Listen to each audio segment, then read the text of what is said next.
So I'm doing a bunch of things that I don't want to be doing. I'm here in Motel 6, like, trying to help my brother. And I don't think that it matters. I really don't. I don't think that I don't think that he's gonna make it work. I don't think that he tries hard enough in life. And he's just like, he just gets off really, really easy. And he still thinks it's hard. And I'm just like going against like everything that's me. I don't want to be here, but here I am. Like, I don't reluctantly do anything. You know me, you know how I am, creating my opulent reality. So how can I like not help but feel that the fact that Sean just dropped me back off at the Motel 6 and then was immediately in a car accident, how can I not help but feel like that's my fault for being part of my brother's reality? That's what I get for trying to help him, because he's not trying to help himself. Like, I just got his wake-up call. Our car might be gone. I won't be able to like go out in the world without my chair and my ramp. And it's just like there's like 100 things just going through my head, like I said goodbye like 3 times or something. I didn't want him to go, and it just felt so wrong, and something just felt so wrong. But you know what? I was expecting it to feel wrong because I'm in a situation that feels wrong to me. I don't want to be here. I don't want to be here. I don't want to help him. He doesn't help himself.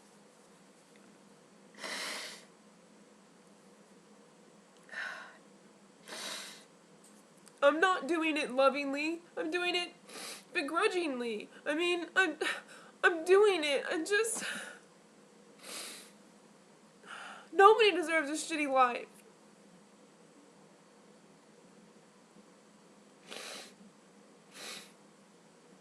So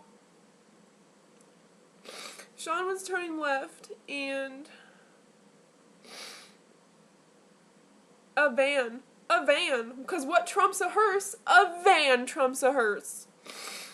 A van fucking hit him, like flew through a red light, and it's totally the van's fault. And hopefully we can get the car fixed, and it won't be like the worst thing to happen.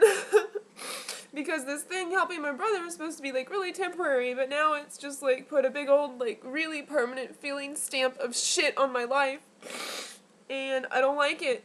And I don't like him right now, but I'm stuck here with him, and I don't have anybody to talk to. I don't like have any friends to call. I called my mom, and she's probably just ignoring the call because she thinks that it's about Brian, or like why can't she give Brian $100? And I understand she doesn't want to help him. It's really frustrating.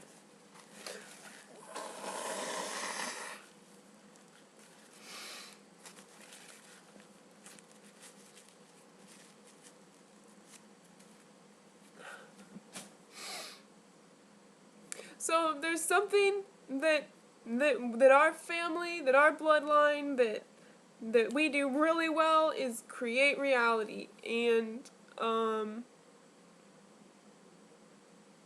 I think it just creates a lot of chaos when we're together and we're not on the same plane. Like, not even the same level. Like, my brother's not even like anywhere near where I am. He's monotone, his voice is low, he hardly even speaks up, he doesn't make eye contact, he's hardly even like present. He's sitting right here, and I don't have any problem talking about him like he's not here, because he's really that much not here.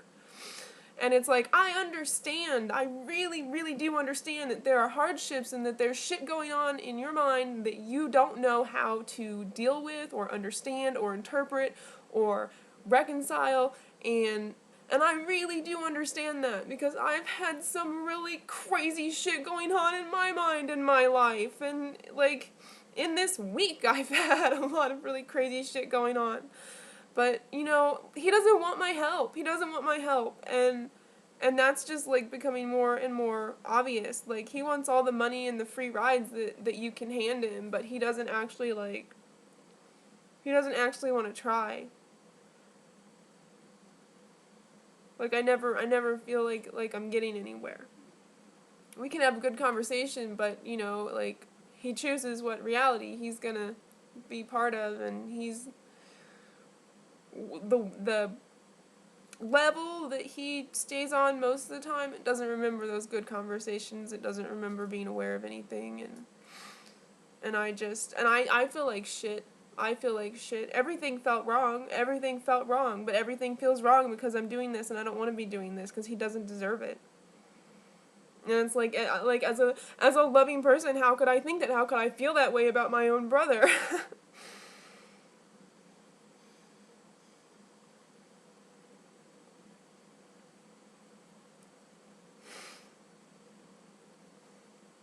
I guess the hardest thing is that I don't feel like it's fair. I don't feel like it's fair. I don't feel like how would it be anything to him if he's hitting rock bottom because of something that's complete bullshit. Complete and utter bullshit. His felony charge is bullshit. My mom exaggerated the hell out of that. I know she did. Because she told me the story the day after.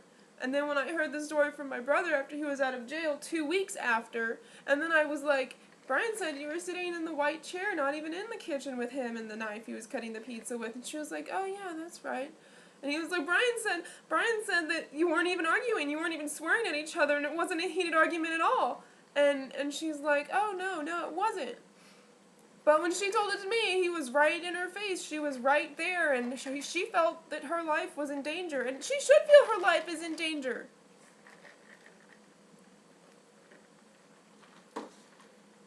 I'm sure everything, like, the more my mom tries to get on track, everything is just going to be grinding against her reality. Because I know how it feels right now to have him grinding against my reality. And how hard it is to deal with just being here. Like, God. Sean and I had a great day together.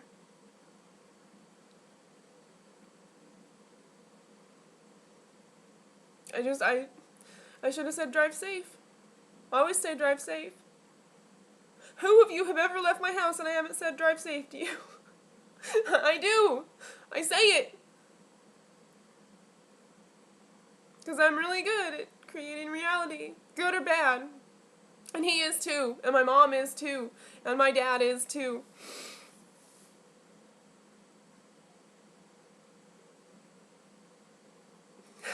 This is really gonna be like the worst December Christmas ever.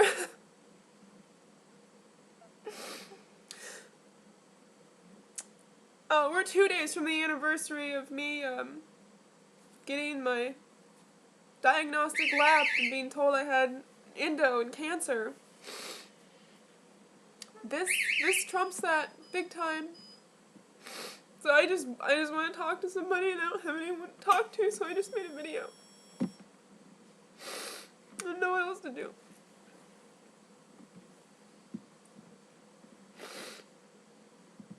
I just really hope that he comes back here so I can see him. And I should really just leave instead of trying to make this work. Instead of just giving and getting nothing in return.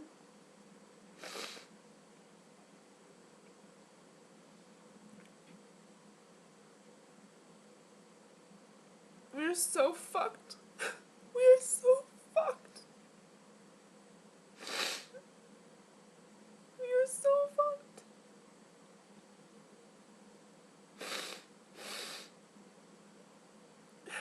I mean, I don't know anything about cars, and Sean doesn't know anything about cars, so we don't know that we're fucked. All we know is that Sean's looking at the car. He couldn't get the key out of the ignition. He can't even get the driver's door open. It's bad. It's bad, and it looks bad, but we don't know anything about cars. But you and I, we know something about creating reality, and I know that you're not creating a reality where I don't get to be out in the free world, and I don't get to live my opulent reality, because I'm not creating that for you either, and I might not be radiating a bunch of light and love lately, because I've just been, like, drenched in my brother's shit. But please, just someone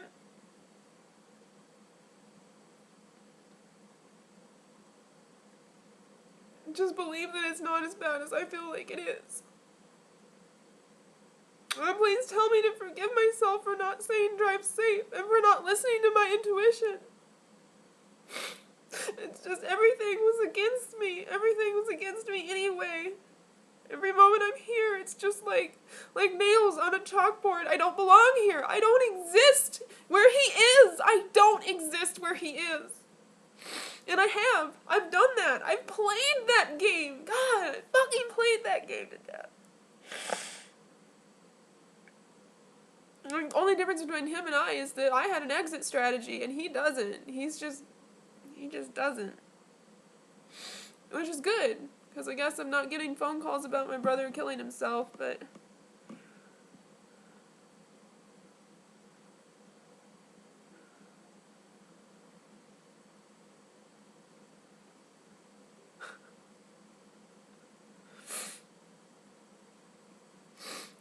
Just a few more minutes. Just a few more minutes.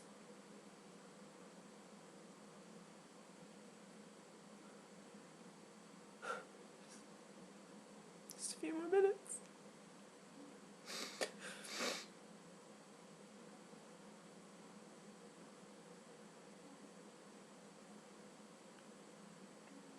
You know what old Mindy would have done? Old Mindy would have never owned up to it. Old Mindy would have been like in total denial about it and denied it to the point that she would not even like speak about it or acknowledge that it happened, because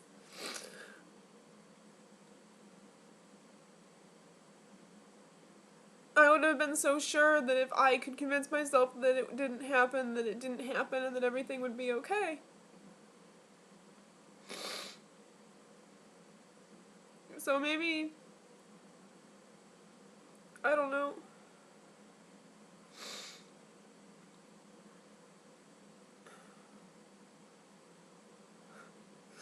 I just feel like I'm alone, but I'm not alone because my brother's here. He just doesn't have a lot of support. I don't even know like how much he buys of my life theories or any of that. I really don't know. He doesn't communicate much at all.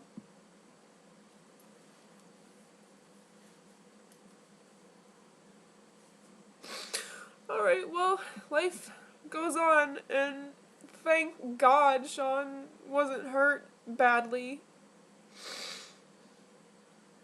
I told him to get his leg checked out, that if an ambulance arrives, he needs to get his leg checked out. He says it hurts, it feels really bruised badly.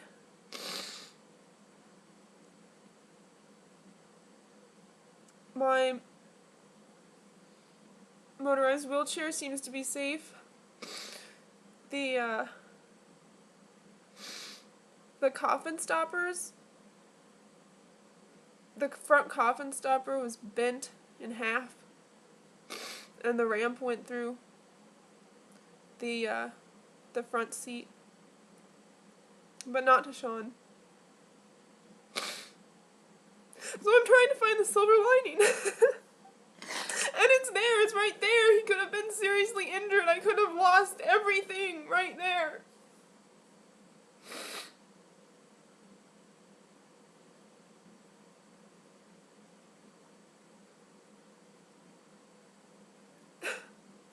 So as much as I've been fighting negative energy and lower vibrations into my reality, thank you all for holding me, for knowing me in the light, for knowing me in the higher frequencies. And that vision you hold of me, it's cushioning a blow. It cushioned a really big blow. And all of you are just like parts of me, my soul, you're my support in ways that I never would have expected. All my friends are like angels. So, thank you. Thank you so much.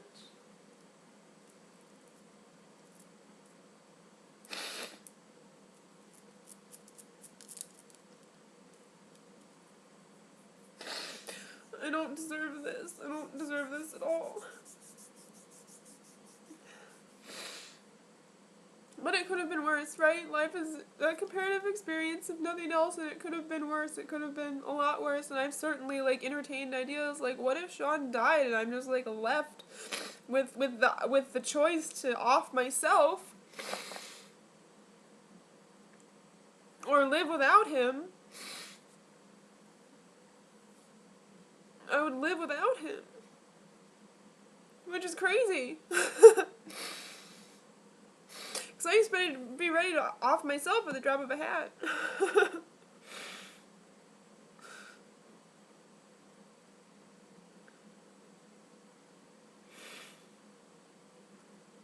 It's like, I don't think my brother's a lost cause, but I think he's a lost cause now.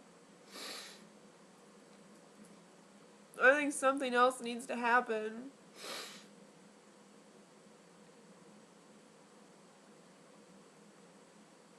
Alright.